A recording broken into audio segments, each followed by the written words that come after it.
지금 전 세계 외교가가 발칵 뒤집혔습니다. 조지아가 미국 시민권자도 받기 힘든 혜택을 오직 한국인들에게만 허용했기 때문입니다. 러시아의 보복이 두려워 모두가 외면할 때 우리 도와준 건 한국뿐이었습니다. 모두가 푸틴의 눈치를 보며 계산기를 두드릴 때 오히려 한국이 총대를 메고 그들의 편에 섰더니 전 세계에서 유일하게 형제의 나라로 지명되었습니다. 러시아의 반응은 즉각적이었습니다.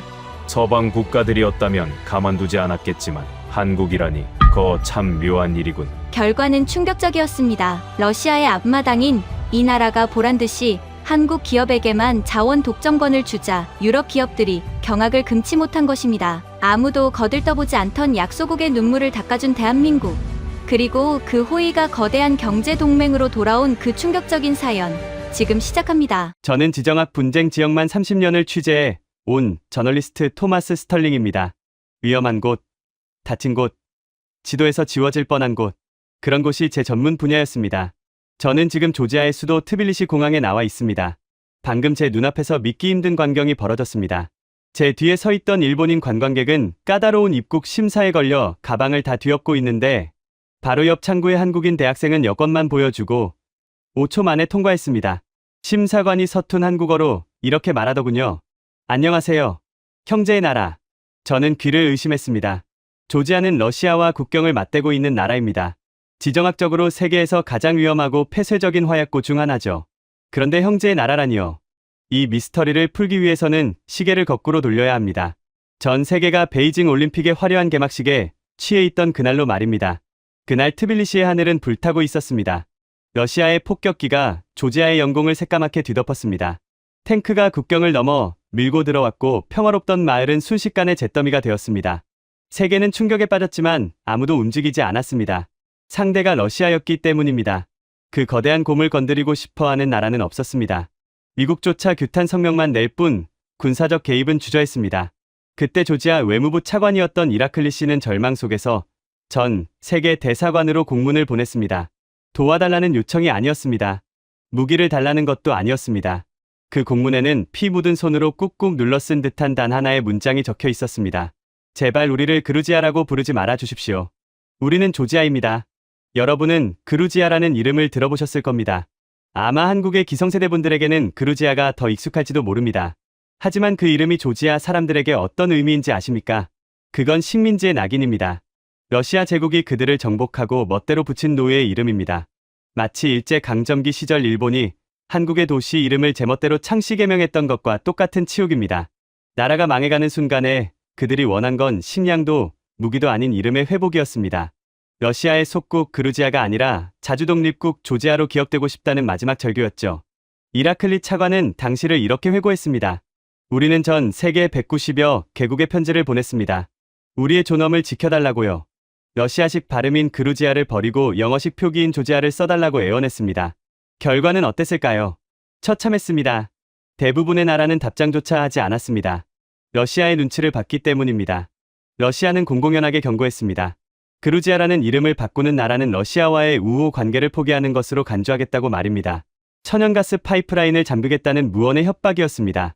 유럽은 침묵했습니다. 중국은 콧방귀를 뀌었습니다. 그렇다면 아시아의 맹주를 자처하던 일본은 어땠을까요? 당시 일본 외무성의 반응은 계산적이었습니다. 제가 입수한 당시 일본 외교관의 비공식 메모에는 이렇게 적혀 있었습니다. 실익 없음. 러시아와의 북방 영토 분쟁 해결이 우선임. 조지아의 요청을 수용할 경우 얻는 이익보다 이를 외교적 자산이 더 큼. 철저한 손익계산이었습니다.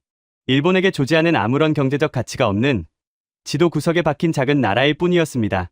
이름 하나 바꿔준다고 돈이 나오는 것도 아닌데 굳이 푸틴의 심기를 건드릴 이유가 없었던 겁니다. 이라클리 차관은 그때를 떠올리며 씁쓸하게 웃었습니다. 기대도 안 했습니다. 강대국들이란 원래 그런 거니까요. 약소국의 자존심 따위는 가스관 밸브 하나보다 못한 취급을 받습니다. 우리는 철저히 혼자였습니다. 그때까지는요. 그런데 그 수백 통의 공문 중 하나가 대한민국 외교부 청사에 도착했습니다. 당시 동유럽과 실무를 담당했던 30대의 젊은 외교관 한서진 사무관의 책상 위에 그 편지가 놓였습니다. 한서진 사무관은 그 편지를 읽고 또 읽었습니다. 보통의 외교관이라면 바로 파쇄기에 넣거나 상부에 수용불가 의견을 달아 올렸을 겁니다. 한국 역시 러시아와의 관계가 중요했으니까요.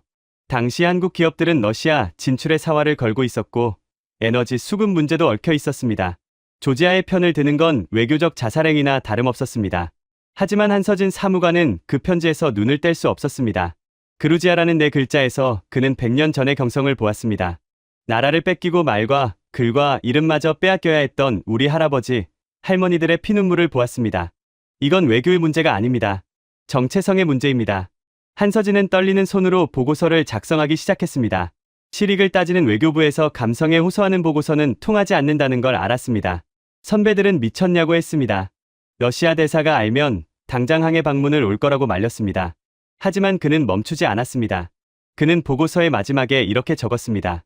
대한민국은 식민 지배의 아픔을 겪은 나라입니다.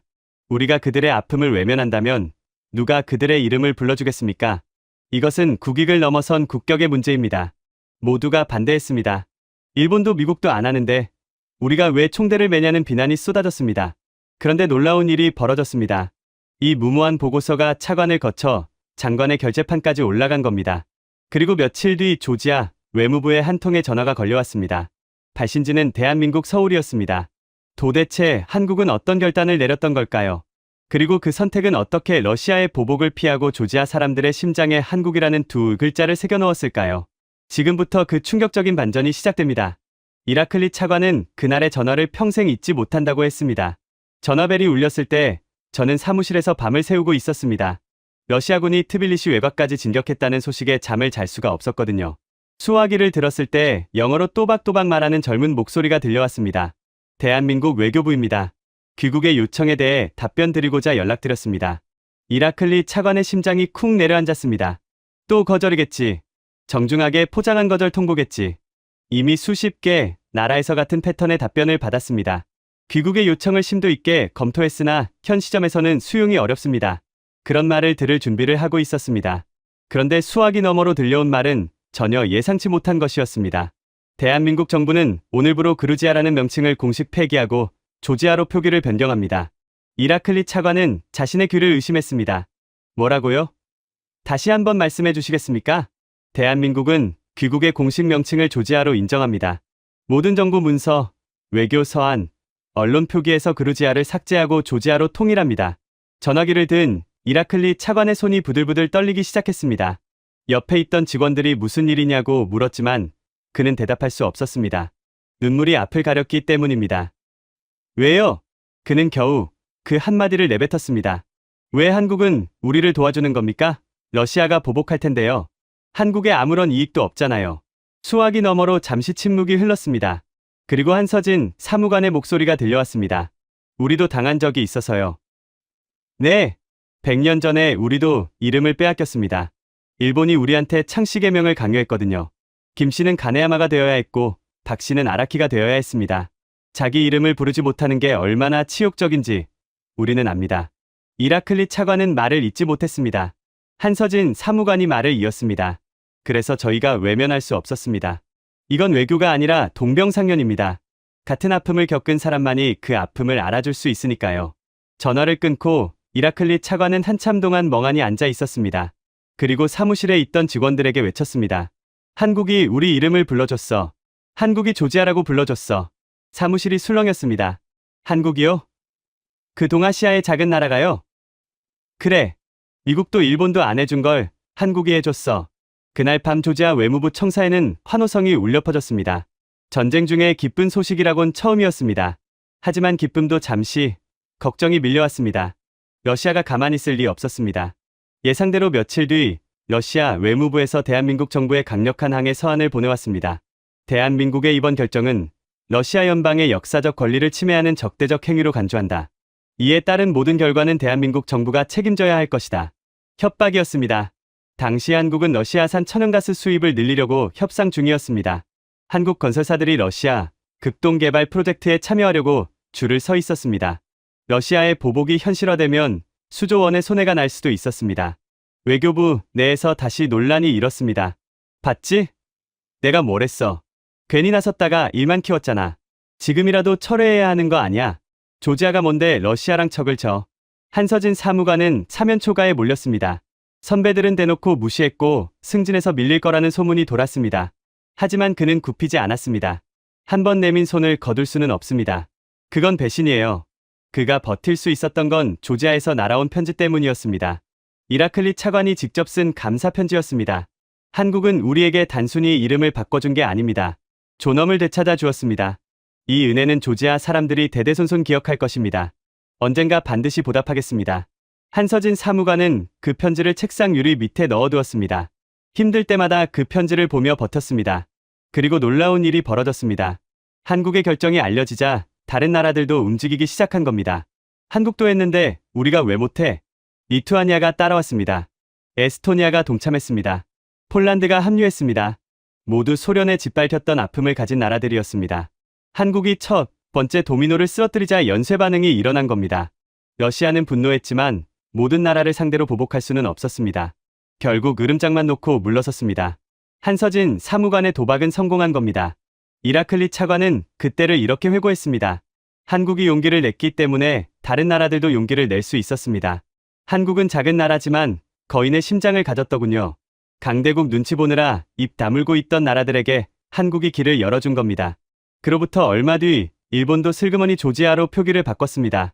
하지만 조지아 사람들은 알고 있었습니다. 일본은 대세가 기울고 나서야 편승한 거라는 걸. 진짜 용기를 낸 건 한국이었다는 걸. 이라클리 차관이 말했습니다. 일본이 언제 바꿨는지 기억하는 조지아 사람은 없습니다. 하지만 한국이 먼저 손을 내밀어줬다는 건 모든 조지아 사람이 알고 있어요. 교과서에도 나옵니다. 한국의 결정은 단순한 명칭 변경이 아니었습니다. 그것은 선언이었습니다. 강대국의 눈치를 보지 않겠다는 선언. 약자의 편에 서겠다는 선언. 이름의 힘을 알기에 이름을 지켜주겠다는 선언. 그리고 그 선언은 조지아 사람들의 가슴에 영원히 새겨졌습니다. 하지만 이건 시작에 불과했습니다. 한서진 사무관은 그 후로도 30년 가까이 한국과 조지아의 관계를 위해 헌신했습니다.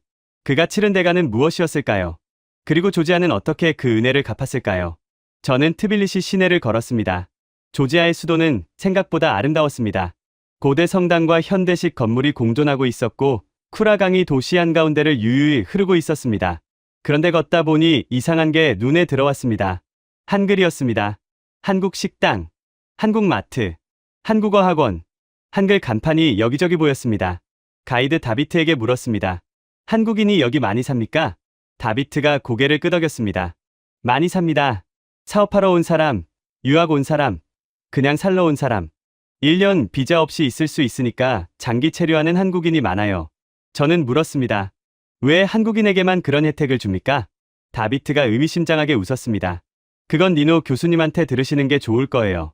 트빌리시 대학 한국학과 교수님이에요. 그분이 다 알고 계십니다. 다음 날 저는 트빌리시 대학을 찾았습니다. 캠퍼스는 녹음이 우거져 있었고 학생들이 335 모여 이야기를 나누고 있었습니다. 한국학과 건물 앞에 도착했습니다. 건물 입구에 태극기가 걸려 있었습니다. 니노 차카바 교수가 저를 맞이했습니다. 50대 초반의 여성이었는데 한국어를 유창하게 구사했습니다. 안녕하세요. 기다리고 있었습니다. 저는 놀라서 물었습니다. 한국어를 하시네요. 니노 교수가 웃었습니다. 25년째 가르치고 있습니다. 이제 한국어가 모국어보다 편할 때도 있어요. 저는 단도직입적으로 물었습니다. 조지아가 한국인에게만 1년 무비자를 주는 이유가 뭡니까? 니노 교수의 표정이 진지해졌습니다. 그 이야기를 하려면 먼저 우리가 겪은 일을 아셔야 해요. 그녀는 책장에서 오래된 사진첩을 꺼냈습니다. 이건 제 할머니 사진이에요. 흑백 사진 속에 젊은 여성이 서 있었습니다. 할머니는 소련 시절에 태어나셨어요. 태어날 때부터 그루지아 사람이었죠. 조지아라는 이름은 들어본 적도 없었어요. 학교에서도, 신문에서도, 라디오에서도 전부 그루지아였으니까요. 니노 교수가 말을 이었습니다. 할머니가 돌아가시기 전에 저한테 이런 말씀을 하셨어요. 니노야, 나는 평생 내 나라 이름을 제대로 불러본 적이 없구나.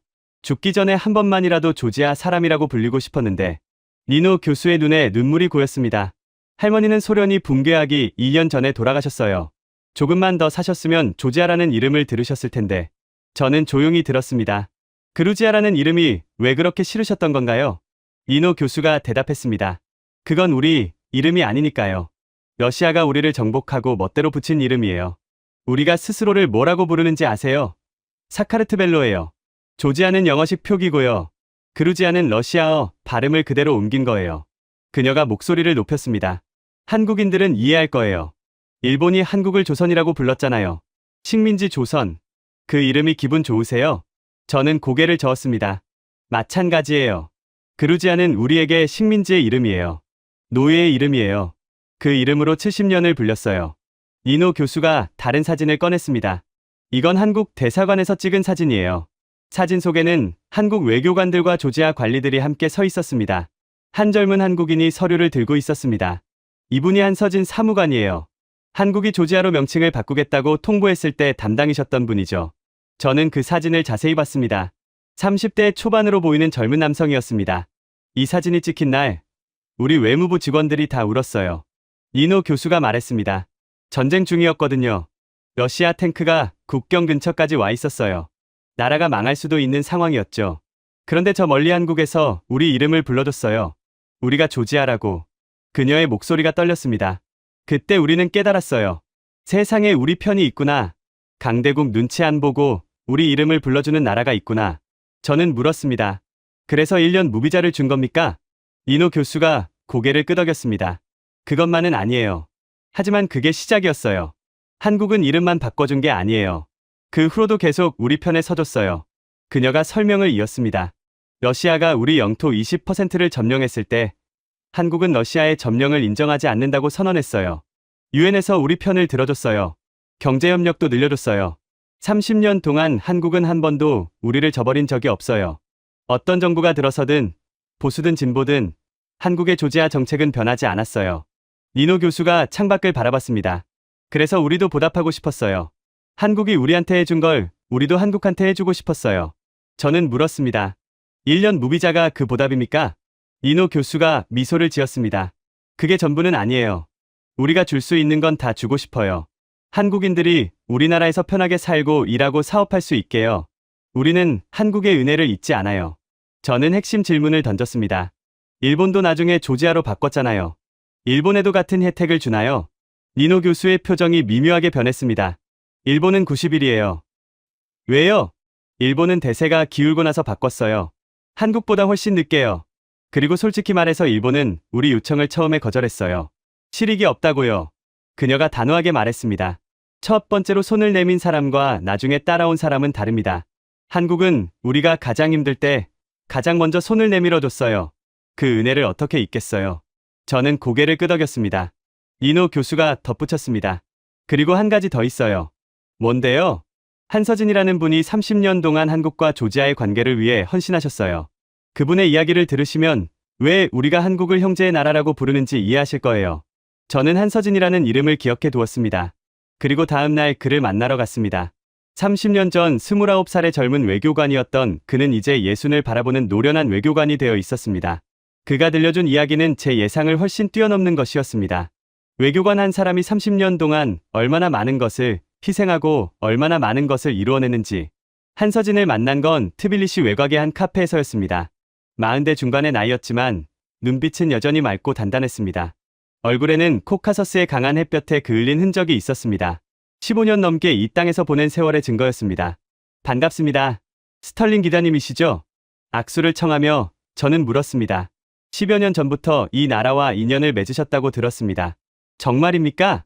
한서진이 고개를 끄덕였습니다. 네, 29살 때 처음 이 나라 이름을 들었습니다. 그때는 그루지아였죠. 저는 물었습니다. 왜 이 나라에 관심을 가지셨습니까? 한서진이 쓴웃음을 지었습니다. 솔직히 말하면 처음에는 관심이 없었어요. 외교부에서 동유럽 담당이 되면 보통 폴란드나 체코 같은 나라를 원하거든요. 조지아는 아무도 안 가려고 하는 곳이었어요. 그런데 왜? 그 편지 때문이에요. 이름을 바꿔달라는 그 편지. 한서진의 눈빛이 깊어졌습니다. 그 편지를 읽는데 가슴이 먹먹해지더라고요. 나라가 전쟁 중인데 무기도 아니고 식량도 아니고 이름을 불러달라고 애원하는 거잖아요. 그 절박함이 느껴졌어요. 그래서 보고서를 올리셨군요. 네, 미친 짓이었죠. 선배들이 다 말렸어요. 러시아 건드리면 큰일 난다고.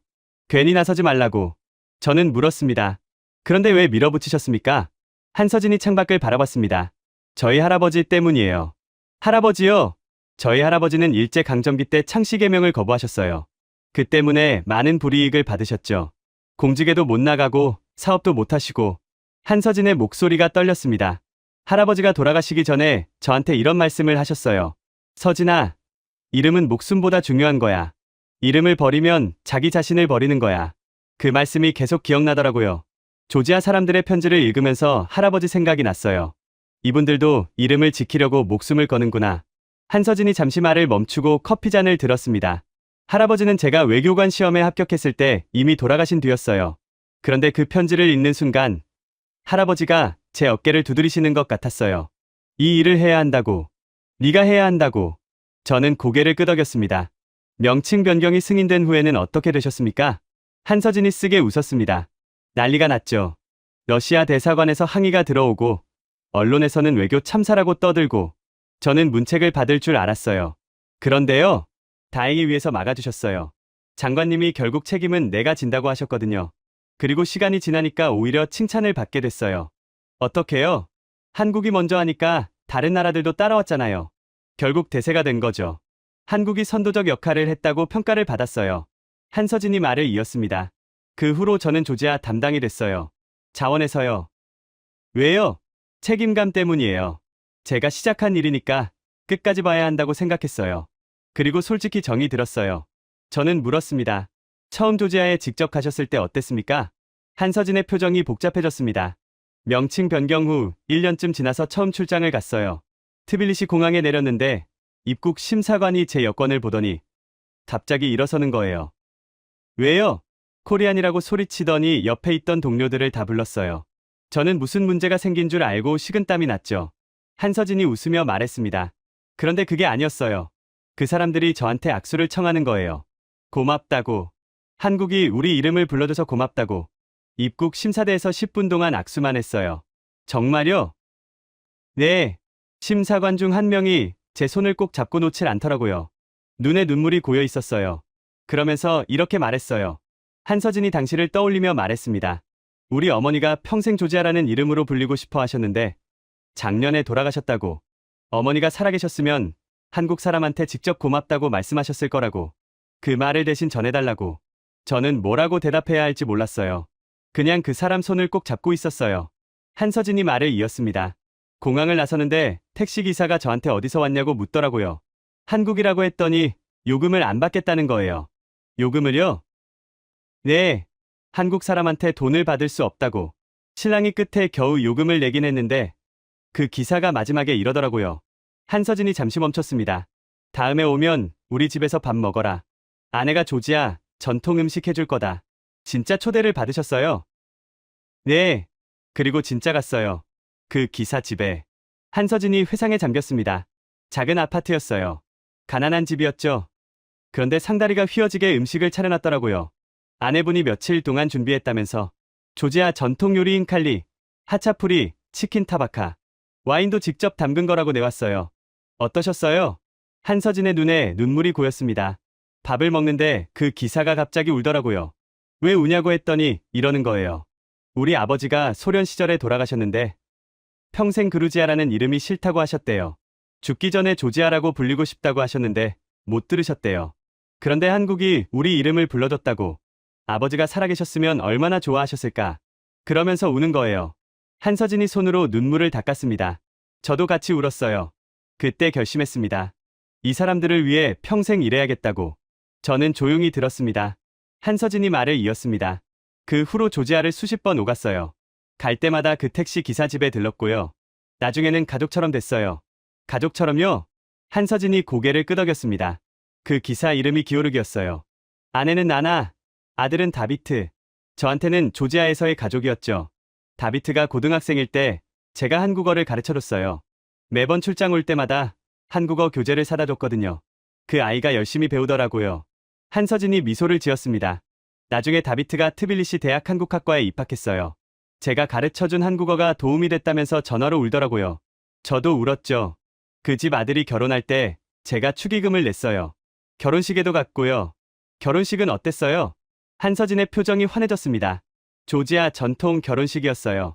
하객이 300명쯤 됐는데 제가 유일한 외국인이었죠. 그런데 기오르기가 저를 하객들 앞에 세우더니 이렇게 소개하는 거예요. 이 사람은 한국에서 온 내영재다. 한국이 우리 이름을 불러줬을 때 이 사람이 그 일을 했다. 오늘 내 아들 결혼식에 이 사람이 와줘서 영광이다. 한서진의 목소리가 떨렸습니다. 300명이 다 일어나서 저한테 박수를 치더라고요. 환호성도 지르고. 저는 너무 부끄러워서 어쩔 줄 몰랐어요. 그런데 기오르기가 제 손을 잡고 이러더라고요. 네가 없었으면 우리는 아직도 그루지아였을 거다. 고맙다. 형제야. 한서진이 손으로 눈물을 닦았습니다. 그날 밤 기오르기네 집에서 잤어요. 새벽까지 와인 마시면서 얘기했죠. 인생 얘기, 가족 얘기, 나라 얘기. 국적은 달랐지만 진짜 형제 같았어요. 손주가 태어났을 때 선물도 보냈고요. 지금도 연락하세요. 한서진의 표정이 어두워졌습니다. 기오르기는 몇 년 전에 돌아가셨어요. 심장마비였어요. 장례식에 갔었죠. 비행기 타고 14시간 걸렸는데 가야 했어요. 안 가면 평생 후회할 것 같았거든요. 한서진이 말을 이었습니다. 장례식장에 갔더니 나나가 저를 붙잡고 울더라고요. 기오르기가 죽기 전에 유언을 남겼대요. 뭐라고요? 한국에 감사하라고. 서진이한테 내 대신 고맙다고 전해라. 그리고 다비트한테 한국어 열심히 배워서 한국과 조지아를 연결하는 사람이 되라고 하셨대요. 한서진의 눈에서 눈물이 흘러내렸습니다. 그 말 듣고 영정사진 앞에서 한참 울었어요. 형제를 잃은 기분이었어요. 다비트는 지금 뭐해요? 한국 기업에서 일해요. 아버지 유언대로 한국어 열심히 배워서 통역사가 됐어요. 지금은 현대건설 조지아 지사에서 근무하고 있어요. 한서진이 미소를 지었습니다. 가끔 다비트한테 전화가 와요. 아버지 기일에는 꼭 연락이 오더라고요. 삼촌, 아버지가 삼촌 보고 싶어 하실 거예요. 그럴 때마다 기오르기 생각에 울컥해요. 저는 다른 질문을 했습니다. 15년 넘게 조지아를 담당하시면서 가장 힘들었던 순간은 언제였습니까? 한서진의 표정이 어두워졌습니다. 러시아가 침공했을 때요. 베이징 올림픽이 열리던 그해 여름이었죠. 그때 어디 계셨어요? 서울이요. 뉴스로 보는데 트빌리시가 폭격당하는 장면이 나오더라고요. 제가 다녔던 거리, 제가 먹었던 식당, 제가 만났던 사람들 다 불타고 있었어요. 한서진의 목소리가 떨렸습니다. 뉴스 화면에 기오르기네 동네가 나왔어요. 연기가 피어오르고 있더라고요. 심장이 멎는 줄 알았어요. 바로 전화했어요. 안 받더라고요. 1시간 동안 계속 전화했어요. 안 받아요. 2시간. 안 받아요. 3시간째 되니까 미칠 것 같았어요. 한서진이 한숨을 쉬었습니다. 4시간쯤 지나서 전화가 왔어요. 기오르기였어요. 살아있냐고 소리쳤더니 웃으면서 이러더라고요. 걱정 마라. 형제야. 우리는 괜찮다. 그런데 이웃집이 폭격 맞았다. 아이 둘이 죽었다. 한서진의 목소리가 떨렸습니다. 그 아이들 알아요. 제가 한국에서 사탕 사다 준 적 있거든요. 7살, 5살이었어요. 그 아이들이 죽었대요. 전화기 붙들고 울었어요. 내가 뭘 할 수 있을까? 외교관이 뭘 할 수 있을까? 저는 물었습니다. 그때 한국은 어떤 입장을 취했습니까? 한서진이 고개를 들었습니다. 저는 조지아 지지 성명을 내야 한다고 주장했어요. 러시아의 점령을 인정하면 안 된다고. 반대가 있었겠네요. 많았죠. 러시아랑 척지면 안 된다는 의견이 많았어요. 당시 한국 기업들이 러시아 사업에 많이 들어가 있었거든요. 회의에서 선배가 저한테 이러더라고요. 한 번 총대 맨 거로 충분하지 않아. 이번엔 좀 빠져라. 네 커리어 다 망가진다. 한서진이 쓰게 웃었습니다. 저는 이렇게 대답했어요. 제 커리어보다 저 죽어가는 사람들이 더 중요합니다. 우리가 이름을 불러줬으면 끝까지 책임져야 합니다. 그런데 결국 조지아 지지 성명이 나왔잖아요. 한서진이 고개를 끄덕였습니다. 제가 또 보고서를 올렸어요. 이번에는 반대가 더 심했어요. 한 번도 아니고 또 총대를 매냐고. 뭐라고 쓰셨어요? 이렇게 썼어요. 우리가 이름을 불러줬으면 끝까지 책임져야 합니다. 힘들 때 손 내밀어 놓고 더 힘들 때 외면하면 그건 배신입니다. 대한민국은 배신하는 나라가 아닙니다. 한서진이 쓰게 웃었습니다. 또 미친놈 소리 들었죠. 그런데 이번에도 통과됐어요. 저는 감탄했습니다. 2번이나 총대를 매신 거군요. 제가 시작한 일이니까요. 끝까지 가야죠. 저는 더 개인적인 질문을 했습니다. 15년이면 인생의 상당 부분입니다. 가족은 어떻게 하셨습니까? 한서진의 표정이 어두워졌습니다. 그게 제일 힘든 부분이에요. 그가 한숨을 쉬었습니다. 결혼은 33세 했어요. 아내가 서울에 있었고 아이들도 한국에서 태어났어요. 떨어져 사셨군요. 네. 1년에 서너 번 한국에 갔어요. 그것도 일주일 넘게 못 있었어요. 뭔가 일이 바로 돌아와야 했거든요. 한서진의 목소리가 떨렸습니다. 큰아이 초등학교 입학식을 못 갔어요. 졸업식도 못 갔어요. 중학교도 마찬가지였어요. 한 번은 아내한테 전화가 왔어요. 큰아이가 학교에서 가족 소개하는 숙제가 있었대요. 다른 애들은 아빠랑 같이 찍은 사진 가져왔는데 우리 아이는 사진이 없더래요. 선생님이 아빠 어디 계시냐고 물었더니 아이가 이렇게 대답했대요. 한서진의 목소리가 갈라졌습니다. 우리 아빠는 먼 나라에서 일해요. 얼굴을 잘 기억 못해요. 그 말 듣고 전화기 붙잡고 울었어요. 내가 뭐 하는 건가? 아이 얼굴도 못 보면서 뭘 하는 건가? 아이들이 어떻게 받아들였어요? 한서진이 쓴 웃음을 지었습니다. 어렸을 때는 몰랐죠. 아빠가 외국에서 일한다 정도만 알았어요. 그런데 사춘기 때 문제가 생겼어요. 어떤 문제요? 큰아이가 중학교 2학년 때 전화로 이러더라고요. 한서진의 목소리가 떨렸습니다. 아빠는 우리한테 관심이 없는 거지? 그 먼 나라가 우리보다 중요한 거지? 아빠 없이도 잘 살 수 있어. 다시는 전화하지 마. 그러고 끊어버렸어요. 한 달 동안 전화를 안 받더라고요. 저는 조용히 들었습니다. 그때 정말 다 그만두고 싶었어요. 비행기 타고 한국 가서 아이 붙잡고 울고 싶었어요. 왜 안 가셨어요? 그때 마침 조지아 외무부 장관 방안이 잡혀 있었어요. 제가 수행을 해야 했거든요. 포기할 수 없었어요. 한서진이 한숨을 쉬었습니다. 아내한테 전화해서 사정을 말했어요. 아내가 울면서 이러더라고요. 당신은 남편도 아니고 아버지도 아니라고. 조지아랑 결혼한 거지 나랑 결혼한 게 아니라고. 이혼하자고. 저는 놀랐습니다. 이혼까지요? 한서진이 고개를 끄덕였습니다. 그때 정말 위기였어요. 일주일 동안 잠을 못 잤어요. 이게 맞는 건가? 가족을 버리면서까지 할 일인가? 밤마다 천장 보면서 생각했어요. 포기하면 편하겠지. 한국 돌아가서 평범하게 살면 되겠지. 그런데 그러면 기어루기는? 나나는? 조지아 사람들은? 어떻게 하셨어요? 한서진이 주머니에서 낡은 편지를 꺼냈습니다. 이것 때문이에요. 누렇게 바랜 종이였습니다. 이라클리 차관이 보낸 감사 편지예요. 한국이 명칭을 바꿔줬을 때 보낸 거죠. 그가 편지를 펼쳤습니다. 여기 이렇게 적혀 있어요. 한국은 우리에게 존엄을 되찾아 주었습니다. 이 은혜는 대대손손 기억할 것입니다. 이 편지를 보면서 생각했어요. 내가 여기서 포기하면 이 약속을 배신하는 거라고. 나 하나 때문에 두 나라 관계가 흔들릴 수도 있다고. 그래서 아내한테 편지를 썼어요. 20장짜리 편지를요. 뭐라고 쓰셨어요? 한서진이 눈물을 닦으며 말했습니다. 미안하다고. 당신 말이 맞다고. 나는 나쁜 남편이고 나쁜 아버지라고. 하지만 이 일을 그만둘 수는 없다고. 내가 시작한 일이니까. 끝까지 가야 한다고. 그리고 이렇게 썼어요.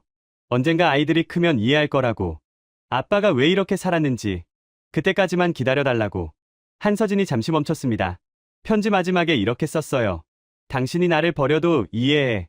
하지만 나는 당신을 사랑해. 평생 사랑할 거야. 언젠가 돌아갈게. 그때까지만 기다려줘. 아내분 반응은요? 답장이 없었어요. 한 달 동안 포기했구나 싶었죠. 한서진의 표정이 밝아졌습니다. 그런데 한 달 뒤에 소포가 왔어요. 아내가 보낸 거였어요. 뭐가 들어 있었어요? 한복이요. 제 한복. 그리고 쪽지가 하나 있었어요. 한서진의 목소리가 떨렸습니다. 명절에 못 와도 좋으니까 이거 입고 사진 찍어서 보내라. 아이들한테 보여줄 거다. 아빠가 먼 나라에서 열심히 일하고 있다고. 그때 펑펑 울었어요. 아내가 날 용서해준 거구나. 한서진이 눈물을 닦으며 말했습니다. 그 한복을 지금도 가지고 있어요. 명절마다 입고 사진 찍어서 보내요. 15년 동안 한 번도 안 빠졌어요. 소포에 다른 것도 있었어요. 아이들 편지요. 큰아이가 쓴 편지에 이렇게 적혀 있었어요. 아빠, 미안해. 화내서 미안해. 아빠가 중요한 일 하는 거 알아. 아빠 보고 싶어. 한서진의 눈에서 눈물이 흘러내렸습니다. 그 편지 읽고 한참 울었어요. 그리고 결심했어요. 언젠가 아이들한테 직접 보여주겠다고. 아빠가 뭘 했는지. 저는 물었습니다. 아이들과는 언제 화해하셨어요? 한서진이 미소를 지었습니다. 큰아이가 대학생 때 조지아에 왔어요. 배낭여행으로요. 저한테 미리 말 안 하고 혼자 왔더라고요. 왜요? 아빠가 뭘 하는지 직접 보고 싶었대요. 15년 동안 가족 두고 이 먼 나라에서 뭘 하는지. 한서진의 눈에 눈물이 고였습니다. 아이가 트빌리시 공항에 내렸는데 입국 심사관이 한국인이라고 하니까 환하게 웃으면서 통과시켜 주더래요. 택시 타니까 기사가 한국 노래를 틀어주더래요. 식당 가니까 한국에서 왔다고 서비스를 주더래요. 아이가 의아했대요. 왜 이렇게 친절하지? 한국인이라서 그런가? 그래서 택시기사한테 물었대요. 왜 한국인한테 이렇게 잘해주냐고. 한서진이 말을 이었습니다. 기사가 이렇게 대답했대요. 한국은 형제의 나라야. 우리가 가장 힘들 때 우리 이름을 불러줬어. 그 은혜를 어떻게 잊겠어. 아이가 더 궁금해졌대요. 그래서 여기저기 물어보고 다녔대요. 조지아 사람들이 왜 한국을 좋아하는지. 그러다가 외무부 사람을 만났대요. 그 사람이 제 이야기를 해줬대요. 한국 외교관 한 명이 15년 동안 우리나라를 위해 일했다고. 처음 이름을 바꿔준 것도 그 사람이고 전쟁 때 우리 편 들어준 것도 그 사람이라고. 한서진의 목소리가 떨렸습니다. 아이가 그 사람이 누군지 물었대요. 외무부 사람이 제 이름을 말해줬대요. 아이가 저를 찾아왔어요. 조지아 외무부 사람한테 물어서 제가 어디 있는지 알아냈더라고요. 카페에서 만났어요. 아이가 저를 보더니 한참 말이 없더라고요. 그러더니 갑자기 울기 시작했어요. 한서진의 눈에서 눈물이 흘러내렸습니다. 아이가 이렇게 말했어요. 아버지, 저 조지아 사람들한테 아버지 이야기 들었어요. 한국 외교관이 15년 동안 우리나라를 위해 일했다고. 그 사람이 없었으면 한국이랑 조지아 관계가 이렇게 안 됐을 거라고. 그 사람이 우리 아버지라고 하니까 다들 저한테 와인을 선물하더라고요. 우리 아버지 덕분에 고맙다고. 아버지, 자랑스러웠어요. 미안해요. 그동안 원망해서 미안해요. 한서진이 손으로 눈물을 닦았습니다. 그 말 듣고 펑펑 울었어요. 아이를 붙잡고 울었어요. 15년 동안 버틴 보람이 있구나 싶었어요. 아이가 이틀 동안 저랑 같이 다녔어요. 제가 일하는 곳, 제가 만나는 사람들, 제가 사는 동네 다 보여줬어요. 마지막 날 공항에서 아이가 저한테 이러더라고요. 아버지, 이제 알겠어요. 왜 여기 계신지. 돌아오지 마세요. 여기서 할 일 끝날 때까지 돌아오지 마세요. 저희가 기다릴게요. 한서진이 미소를 지었습니다. 그 말이 제일 큰 선물이었어요. 저는 물었습니다. 지금은 가족과 관계가 어떻습니까? 한서진이 미소를 지었습니다. 좋아요. 아이들이 다 컸고 큰아이는 결혼도 했어요. 아내분은요? 기다려주셨죠. 15년 동안. 곧 서울로 돌아가서 같이 살 거예요. 그동안 못한 거 다 해드릴 거예요. 저는 마지막 질문을 했습니다. 조지아 정부에서 뭔가 인정을 받으신 적 있으세요? 한서진이 겸손하게 고개를 저었습니다. 아니요. 저는 그냥 외교관 중 한 명일 뿐이에요. 하지만 저는 나중에 니노 교수한테 다른 이야기를 들었습니다. 한서진 씨는 조지아 정부로부터 우정의 훈장을 받으셨어요. 외국인한테 주는 최고 영예예요. 수여식 때 대통령이 직접 이렇게 말씀하셨대요. 이분은 15년 동안 한국과 조지아를 연결해 주신 분입니다. 한국의 외교관이지만 조지아의 친구입니다. 우리는 이분을 영원히 기억할 것입니다. 저는 한서진에게 그 얘기를 했습니다. 한서진이 쑥스럽게 웃었습니다. 그건 저 혼자 받은 게 아니에요. 한국을 대표해서 받은 거예요. 제가 한 게 아니라 한국이 한 거예요. 카페를 나서면서 저는 생각했습니다. 한 사람의 결단이 두 나라의 운명을 바꿨습니다. 10여 년 전 29살의 젊은 외교관이 올린 보고서 한 장. 그 보고서가 승인되지 않았다면 오늘의 한국과 조지아는 없었을 겁니다. 그리고 그 결단을 15년 동안 지켜낸 한 사람의 헌신. 가족과 떨어져 승진도 포기하고 오직 약속을 지키기 위해 버틴 세월. 그것이 1년 무비자라는 전 세계 유일의 특혜로 돌아온 겁니다. 하지만 조지아의 보답은 비자만이 아니었습니다. 경제, 문화, 외교 모든 분야에서 한국은 특별 대우를 받고 있었습니다. 그 구체적인 이야기가 5부에서 시작됩니다.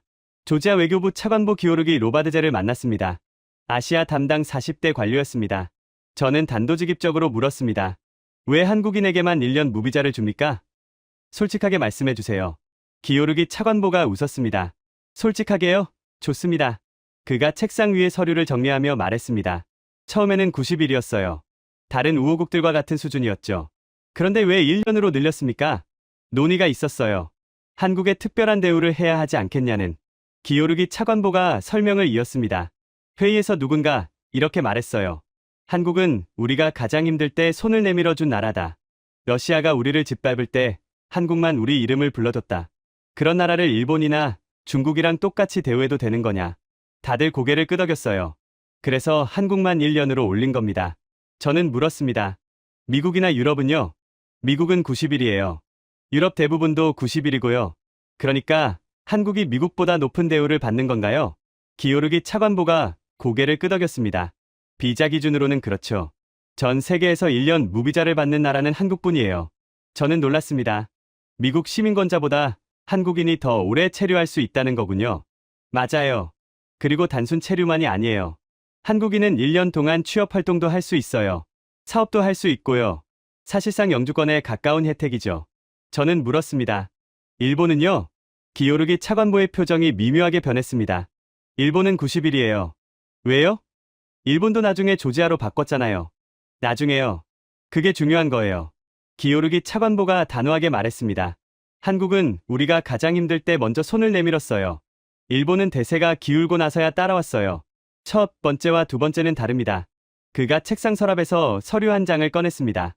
이거 보세요. 각국 비자 정책 비교표예요. 서류에는 국가별 무비자 체류 기간이 적혀 있었습니다. 한국 365일, 일본 90일, 미국 90일, 중국 30일, 러시아 비자 필요.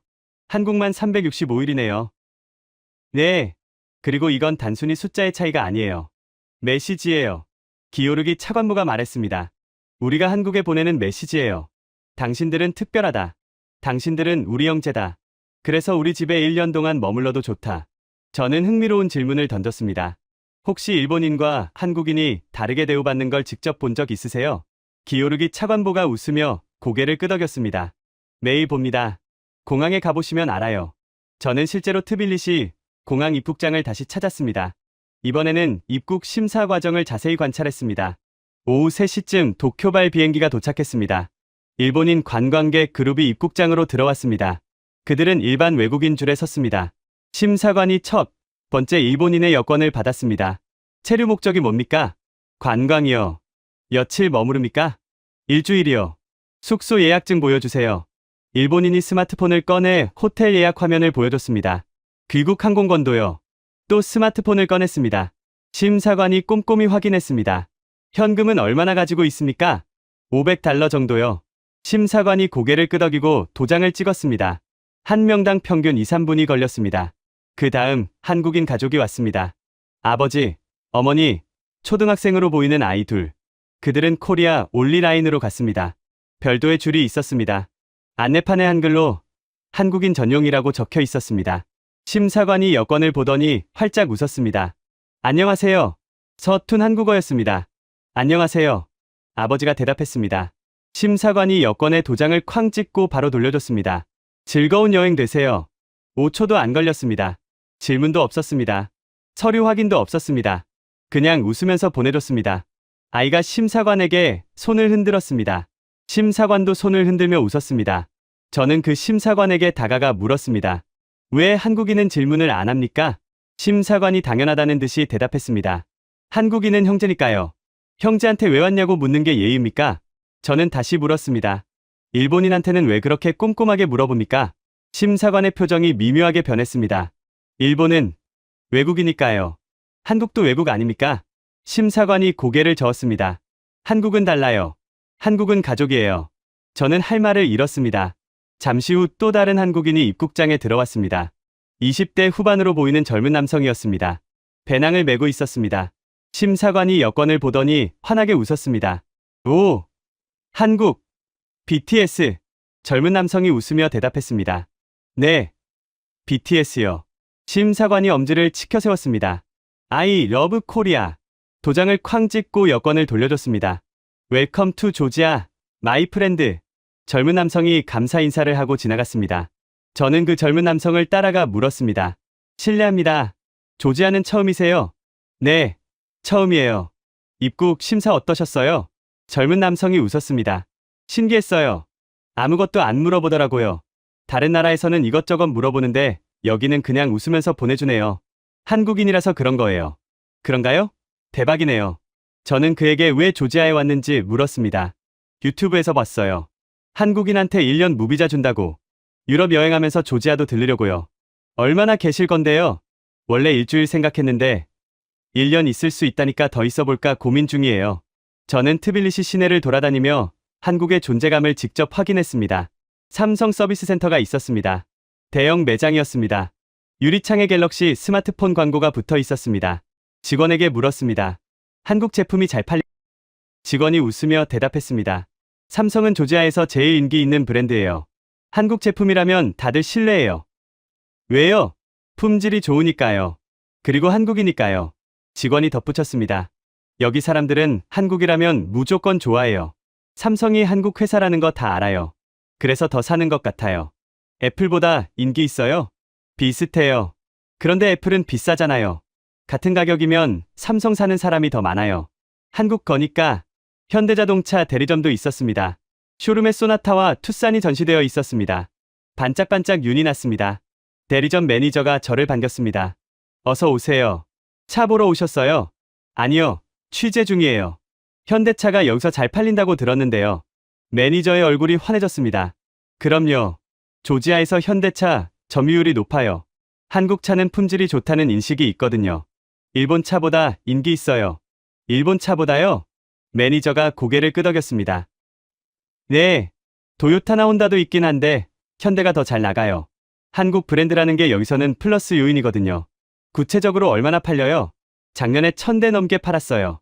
조지아 인구가 400만 명도 안 되는데 1000대면 엄청난 거예요. 매니저가 쇼룸을 둘러보며 말했습니다. 저기 투싼 보이시죠? 저거 제일 인기 있어요. 가족용으로 딱이거든요.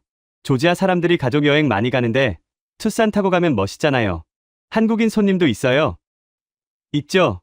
여기서 사업하는 한국인들이 차 사러 와요. 한국인한테는 특별 할인도 해드려요. 왜요? 매니저가 웃었습니다. 한국인이니까요. 형제한테 바가지 씌우면 안 되잖아요. LG가전 매장도 있었습니다. 냉장고와 세탁기가 진열대에 줄지어 있었습니다. 한 조지아 가족이 냉장고를 구경하고 있었습니다. 이거 LG예요? 네. 한국 제품이에요. 한국 거면 좋겠네. 이걸로 할게요. 저는 그 광경을 보며 놀랐습니다. 한국이라는 이유만으로 구매를 결정하는 모습이었습니다. 한글 간판에 한국 식당에 들어갔습니다. 서울 키친이라고 적힌 간판이 눈에 띄었습니다. 사장님은 50대 한국인 남성이었습니다. 이름은 박준혁 씨였습니다. 여기서 식당 하신 지 얼마나 되셨어요? 7년 됐어요. 왜 조지아에서 사업하세요? 박준혁 사장이 웃었습니다. 비자 걱정이 없으니까요. 1년 동안 비자 없이 있을 수 있잖아요. 다른 나라였으면 이렇게 오래 못 있었을 거예요. 처음에 어떻게 오시게 됐어요? 박준혁 사장이 회상했습니다. 원래 유럽에서 식당을 하고 싶었어요. 그런데 비자가 문제더라고요. 독일, 프랑스 다 알아봤는데 취업 비자 받기가 하늘의 별 따기예요. 그런데 조지아는 1년 무비자라는 얘기를 듣고 일단 와봤어요. 와보니까 가능성이 보이더라고요. 한국 식당이 거의 없었거든요. 처음에 힘들지 않았어요? 힘들었죠. 식자재 구하기도 어렵고 현지인 입맛도 몰랐고 그런데 한국인이라고 하니까 다들 도와주더라고요. 박준혁 사장이 당시를 떠올렸습니다. 건물주 아저씨가 저한테 이러더라고요. 네가 한국 사람이라서 임대료 깎아줄게. 한국이 우리한테 잘해줬으니까 나도 한국 사람한테 잘해줘야지. 정말요? 네. 처음엔 무슨 말인가 싶었어요. 나중에 이름 이야기 듣고 알았죠. 지금은 어떠세요? 잘 돼요. 단골도 많고 한국 교민들도 오고 조지아 현지인들도 많이 와요. 저는 물었습니다. 조지아 손님들 반응은 어때요? 박준혁 사장이 환하게 웃었습니다. 완전 좋아해요. 김치찌개, 비빔밥, 불고기 다 인기 있어요. 특히 치킨이 대박이에요. K드라마에서 치맥 장면 보고 찾아오는 손님이 많아요. 어떤 드라마요? 별에서 온 그대요. 거기서 치맥 먹는 장면 나오잖아요. 조지아 젊은 애들이 그거 보고 치맥하러 와요. 맥주랑 치킨 시켜놓고 사진 찍어서 인스타그램에 올리더라고요. 박준혁 사장이 웃으며 덧붙였습니다. 한 번은 조지아 여자애가 남자친구 데리고 왔는데 치맥 시켜놓고 별에서 온 그대 명대사를 따라하더라고요. 저도 모르게 웃음이 나왔어요. 한국인이라서 특별 대우받은 적 있으세요? 박준혁 사장이 고개를 끄덕였습니다. 많죠.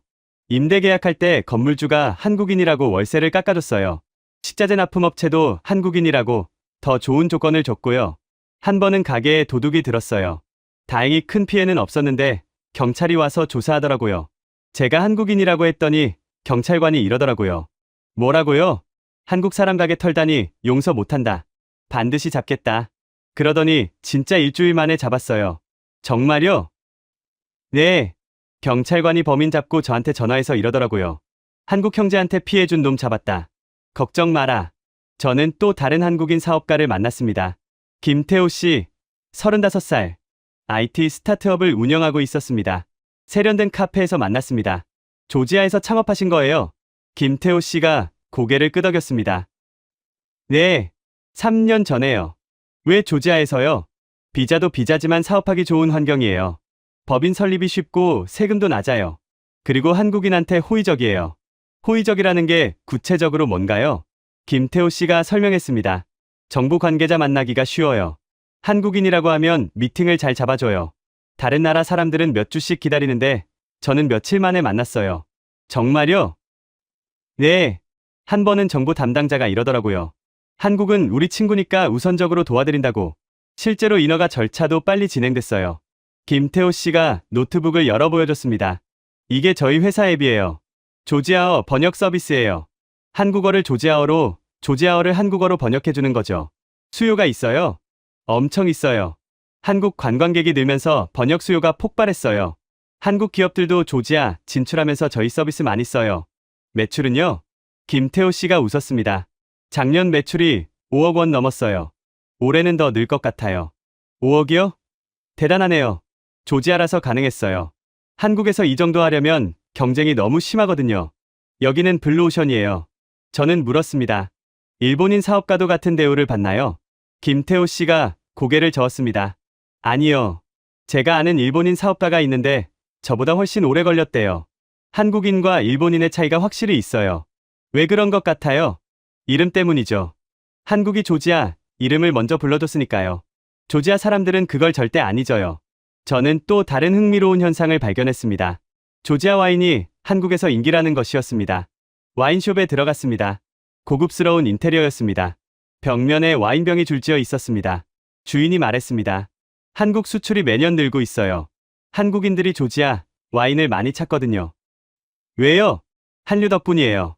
K드라마에 조지아 와인이 나온 적 있거든요. 그 후로 한국에서 주문이 폭발했어요. 어떤 드라마요? 주인이 기억을 더듬었습니다. 태양의 후예요. 거기서 조지아 와인 마시는 장면이 나왔대요. 그 후로 한국에서 문의가 엄청 왔어요.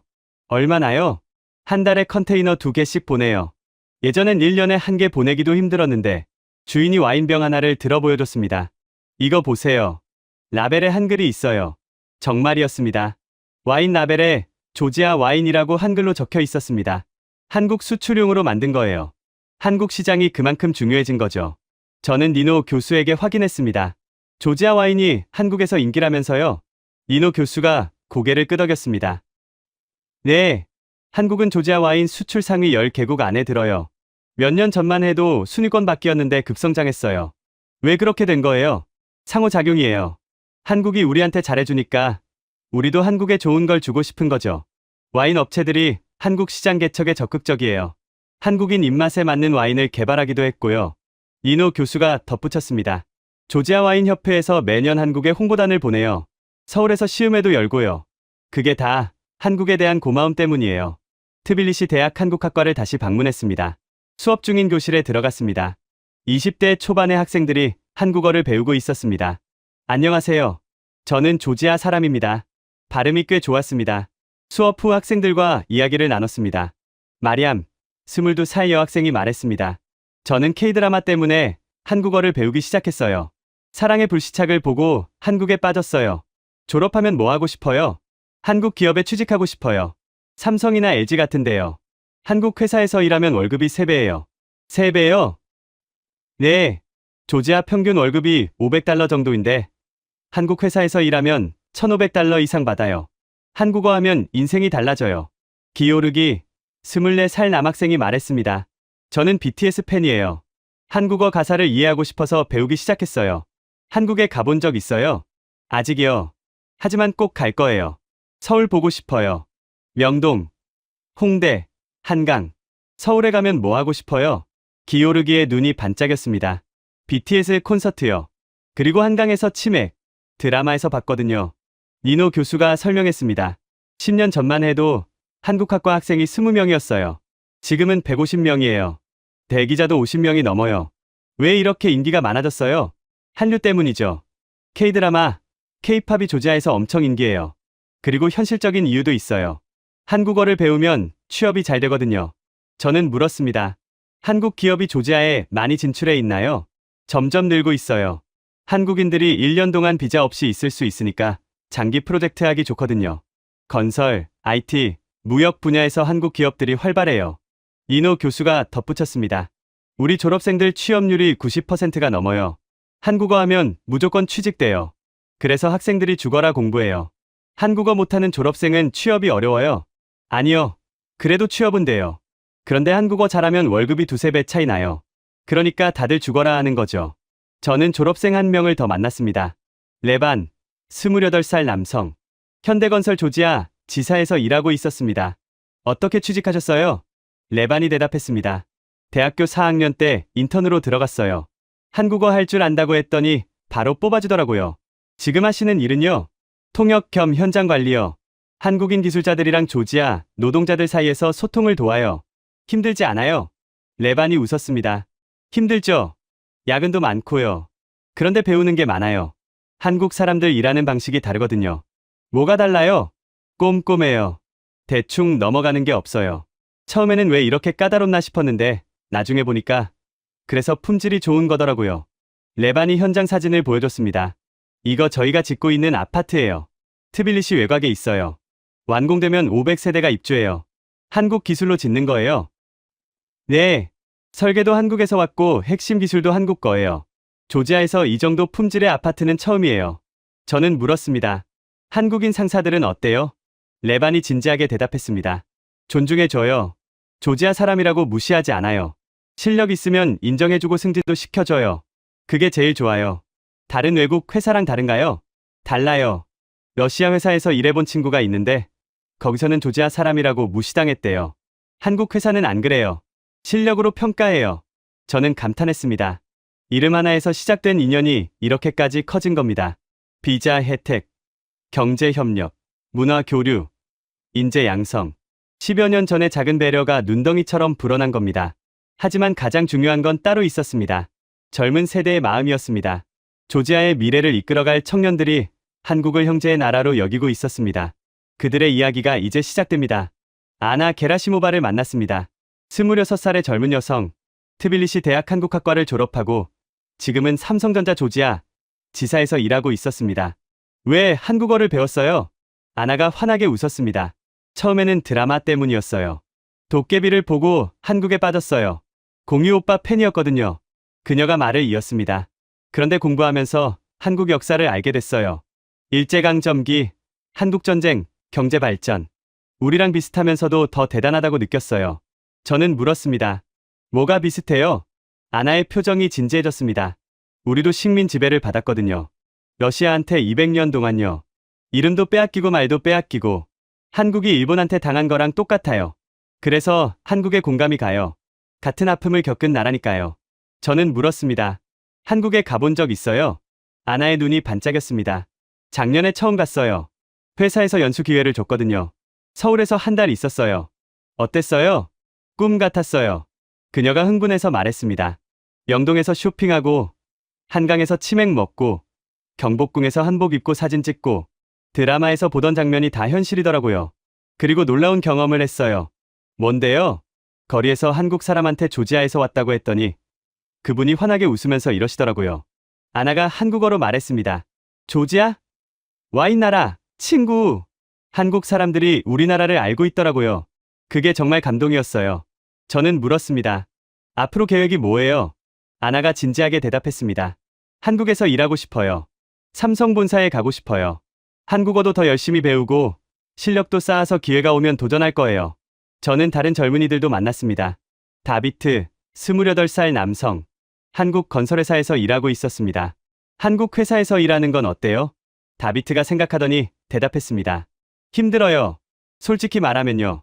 일을 많이 시켜요. 야근도 많고요. 그런데 왜 계속 다녀요? 공정하거든요. 일 열심히 하면 인정받아요. 승진도 되고 월급도 올라요. 우리나라 회사에서는 연줄이 없으면 힘들거든요. 한국 회사는 실력으로 평가해요. 나타 23살 여성. 한국어 통역사로 일하고 있었습니다. 한국어 통역 수요가 많아요. 나타가 고개를 끄덕였습니다. 엄청 많아요. 한국 관광객도 많이 오고 한국 사업가도 많이 오거든요. 통역 일이 끊이지 않아요. 수입은 어때요? 좋아요. 일반 직장인보다 2배는 벌어요. 한국어 덕분이에요. 저는 트빌리시 외곽의 건설 현장을 방문했습니다. 한국 건설회사가 아파트 단지를 짓고 있었습니다. 현장에서 한국어 수업이 열리고 있었습니다. 컨테이너 박스로 만든 임시 교실에서 조지아 노동자 20명이 한국어를 배우고 있었습니다. 안녕하세요. 감사합니다. 수고하셨습니다. 선생님은 30대 초반의 한국인 여성이었습니다. 왜 건설 현장에서 한국어를 가르치세요? 선생님이 대답했습니다. 의사소통 때문이에요. 한국인 기술자와 현지 노동자가 함께 일하는데 통역이 항상 부족하거든요. 기본적인 한국어라도 알면 일이 훨씬 수월해요. 한국어를 배우는 노동자에게 물었습니다. 어려워요? 40대 남성이 대답했습니다. 어렵죠. 하지만 배우고 싶어요. 한국 기술을 배우고 싶거든요. 한국어 알면 더 많이 배울 수 있잖아요. 저는 그에게 물었습니다. 한국에 대해 어떻게 생각해요? 그가 진지하게 대답했습니다. 형제의 나라예요. 우리 아버지 세대부터 그렇게 배웠어요. 한국은 우리 이름을 불러준 나라라고. 저는 감동받았습니다. 세대를 넘어 전해지는 감사의 마음. 30년 전의 작은 배려가 지금도 살아 숨쉬고 있었습니다. 마지막으로 한서진을 다시 만났습니다. 앞으로 한국과 조지아 관계는 어떻게 될까요? 한서진이 창밖을 바라봤습니다. 트빌리시의 거리가 저녁 햇살에 물들어 있었습니다. 더 좋아질 거예요. 확신합니다. 왜요? 30년 동안 쌓아온 신뢰가 있으니까요. 이름 하나에서 시작된 인연이 이렇게까지 컸잖아요. 앞으로 더 커질 거예요. 그가 미소를 지었습니다. 오늘 만난 젊은이들 봤잖아요. 아나, 다비트, 나타. 그 친구들이 앞으로 이 관계를 이끌어갈 거예요. 저는 이제 은퇴해요. 30년 했으니까 충분하죠. 하지만 젊은이들이 있으니까 걱정 안 해요. 저는 물었습니다. 은퇴하시면 뭐 하실 건가요? 한서진이 웃었습니다. 한국이요. 서울로 돌아갈 거예요. 아내가 기다리고 있거든요. 손주도 보고 싶고요. 그가 창밖을 바라보며 말했습니다. 그런데 가끔 여기 올 거예요. 이 도시가 그리울 것 같거든요. 제 청춘이 여기 있으니까요. 공항으로 가는 길. 저는 창밖을 바라봤습니다. 트빌리시의 거리가 스쳐 지나갔습니다. 삼성 광고판이 보였습니다. 현대자동차가 달리고 있었습니다. 한글 간판이 빛나고 있었습니다. 한국은 이 작은 나라에서 특별한 위치를 차지하고 있었습니다. 공항에 도착했습니다. 다시 그 안내판이 보였습니다. 코리아 올리. 원 이어 노 비자. 저는 이제 그 의미를 알았습니다. 이건 단순한 비자 정책이 아니었습니다. 30년 전 작은 배려에 대한 보답이었습니다. 이름을 불러준 것에 대한 감사였습니다. 존중에 대한 존중이었습니다. 여러분, 지금까지 전 세계 유일의 1년 무비자 혜택 이야기 어떠셨나요? 그것만으로 작은 나라의 마음을 얻었습니다. 이것이 21세기의 힘입니다. 무력의 힘이 아닙니다. 돈의 힘도 아닙니다. 존중의 힘입니다. 배려의 힘입니다. 대한민국은 그 힘을 가지고 있습니다. 오늘 이야기가 감동적이었다면 댓글에 형제의 나라라고 남겨주세요. 이름 하나로 세계를 연결하는 대한민국을 응원하신다면 구독과 좋아요 부탁드립니다. 우리는 하나로 연결되어 있습니다. 다음 영상에서 또 만나요.